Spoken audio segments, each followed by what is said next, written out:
Hello, welcome back to the Pink Floyd Completion Project, and today we are taking a look at David Gilmour's most recent, and as of now, final live album, The Luck and Strange Concerts. This album documents the tour that David Gilmour went on for his 2024 solo album, Luck and Strange. And I got the opportunity, and did indeed take that opportunity, to see David Gilmour. I saw him on the final night of the tour, November 10th, 2024, at Madison Square Garden in New York City.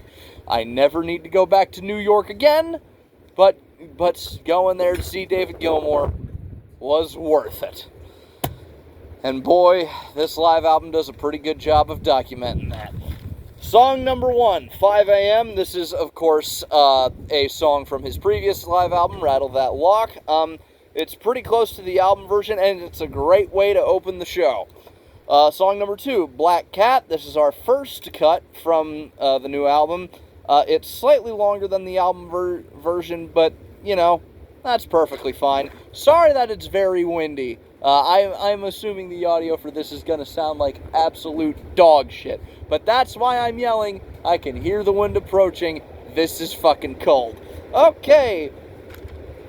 Song number 3 is, of course, Luck and Strange. The crowd, and as it comes in, crowd goes nuts. Dave's voice is in fantastic shape. It's a great performance of a great song, and the solo is slightly extended. Apart from that, there's not a whole lot of differences between, that and the studio album version. But here we go to the first Pink Floyd song of the evening, Breathe in the Air. And let me tell you, there was a woman, probably in her 60s, if not her 70s, sitting in front of us at the show. And when this song came on, she turned around and said, "I never thought I'd get to see this." Me too. But the crowd, and I was there, the crowd went fucking ape shit, and that's documented pretty well on this. The steel guitar is slightly buried in the mix. Apart from that, it's fucking fantastic. Song number 5, Time. Once again, the crowd went nuts. Dave is getting some help in the vocal department, which is understandable, as he is 78 years old. But unlike Roger Waters, he hasn't changed the key so that he can sing it. He just has his backup singers do a lot of the work. Dave plays around with the solo a little bit, but not to a distracting degree. When I was there, it was fucking awesome. So, yeah. I don't think he used the Madison Square Garden night on this one. Song number 6, Fat Old Son. This has been a staple of Dave's set list for the last, 20-something years. This is the oldest song on the set list, one of the best versions of the song, and there's an added B3 organ solo. I could be wrong. And of course, the guitar solo is fucking awesome because it's David fucking Gilmour. Song number 7, Marooned. This was a surprise the night I was there. I went into that show completely blind, apart from the fact that I knew he was going to perform stuff from Luck and Strange, and of course, you knew he was going to perform stuff, but we're not there yet. Marooned was a surprise. The opening with the guitar is jizzworthy. However, I think there's a reason that this is the first time David Gilmour's performed this since the Division Bell tour, if not the On an Island tour. Rick is sorely missed here, and this song definitely feels more like a performance rather than the performers are really emotionally connecting to it. It was great the night I was there, because I was, caught up in the moment seeing David fucking Gilmour, but now it's been a year. I can, look back and, kind of look at this a little bit more objectively. Song number 8, A Single Spark, is a live version of the album track. Yeah. Song number 9, Wish You Were Here. It's Wish You Were Here performed by David fucking Gilmour. Of course it's gonna be great. You know, like, again, I've said it many times before. It's Wish You Were Here. There's not much else to it. It's kind of hard to fuck it up. Song number 10, Vita Brevis, is kind of, the same thing as A Single Spark, just a live version of the album song, and it kind of feels like it's there because David was like, well, we're performing every other song from the album, might as well perform this one. Yeah. Song number 11, Between 2 Points. I believe this is Romany Gilmour, David Gilmour's very attractive daughter. I believe this is her stadium debut. She does amazing. Apart from that, it's just kind of the album track performed live. Song number 12, High Hopes. The bell tone is weird. Apart from that, it's High Hope.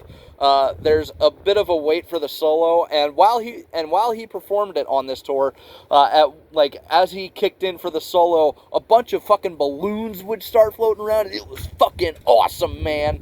It was cool. It was way cool, man. I was there, man. It was awesome. Holy shit. Song number 13, Sorrow. The guitar tone and on the night I was there, was so meaty that you could take a fucking bite out of it. A big, tasty bite out of it. Guy does a little, nifty bass lick when the rest of the band comes in after the intro guitar solo. David Gilmour's voice has aged phenomenally, and that is backed up by the fact that he sounds exactly like he did on Delicate Sound of Thunder on this version. He even hits the high note in the bridge, like the one word, one soul, that section. The bridge, and the solo is fucking awesome, but of course it's Sorrow, and it ends, even meatier than the beginning, when he loops back around to the down, it's even meatier than the first time around. Holy shit. Song number 14, The Piper's Call, very similar to the album version, however, the vocals are in a lower key, and it's mainly Dave and Romany singing it in unison. Apart from that, it's fine. Oh, I feel another big wind gust coming. This is gonna suck, folks. Song number 15, A Great Day for Freedom. It's performed in a lower key than the original. It's a pretty cool version, and the solo is phenomenal. It is phenomenal. Song number 16, In Any Tongue. This is more acoustic than the album version. Rhythm guitarist Dave Worsley takes the mic during the How was I to see straight when a gun was in my hand. He takes the mic during that section because I guess Dave just can't hit that vocal live, or he can't hit it live anymore. And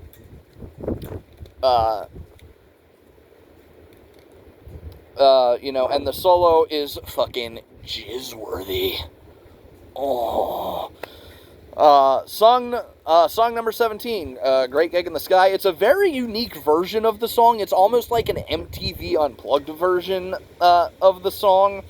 There's a nifty slide guitar solo. However, this, Great Gig in the Sky never needs to be extended to 7 minutes. So, yeah, that's the only negative to this version of Great Gig in the Sky, is that it's a little bit too long.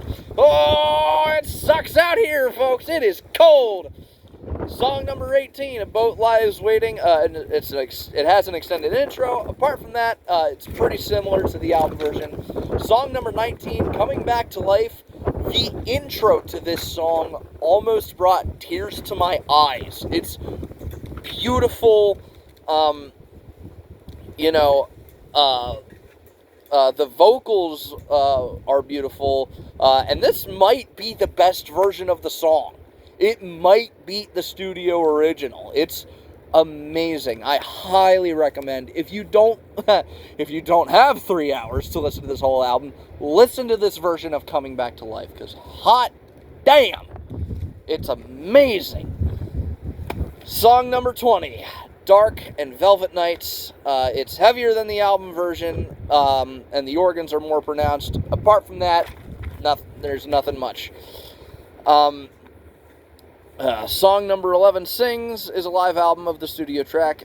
Scattered is mostly the same, apart from the fact that the solo is fucking jizz-worthy. Because, of course it is.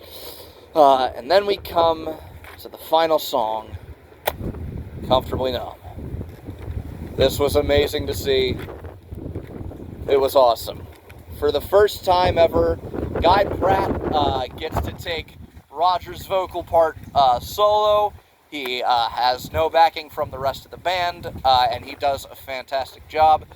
David Gilmour sings it amazingly. The solo is fucking jizz-worthy. And with that, David Gilmour's, for now, final concert comes to an end.